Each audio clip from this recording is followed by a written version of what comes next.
Detroit Black Community Food Security Network operates D-Town Farm, which is the largest farm in the city of Detroit.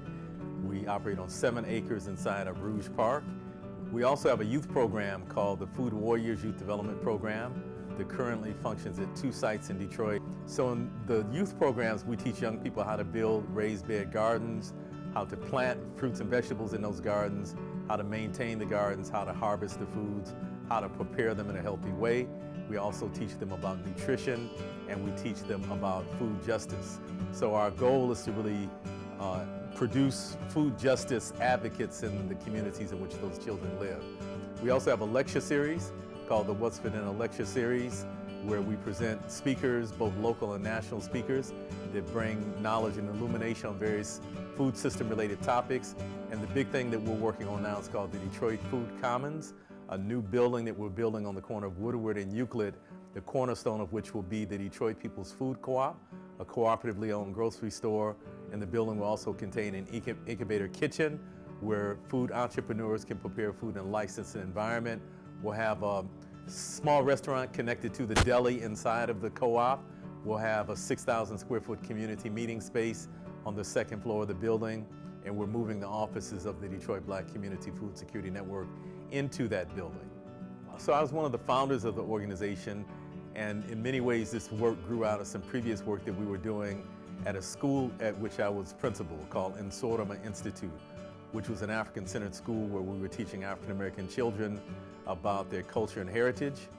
And as part of that effort, in 1999, we started doing pretty serious gardening with the students, and we developed a food security curriculum.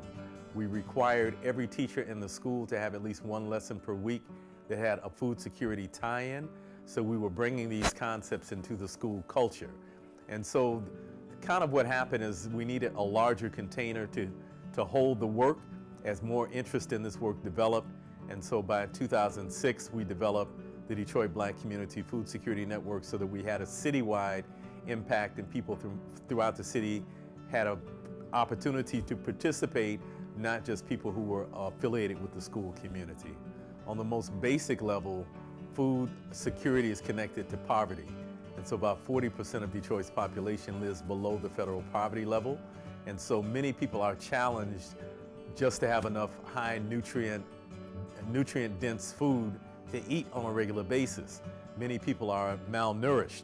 Even people who might be eating 3 meals a day still might be malnourished for that matter, because of the quality of the food that we usually have access to. By 2007, all of the major national chain grocery stores in Detroit had closed. Our goal is really, again, to model the possibility of community residents engaging in community self-determination.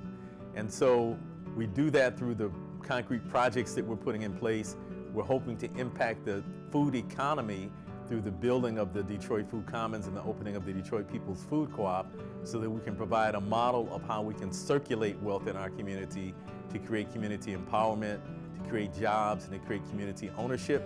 And we think it's important that we create that model in the face of the type of development, the predominant type of development that's happening in the city of Detroit, so that residents see that there is another way to do development which is community-based and community benefiting.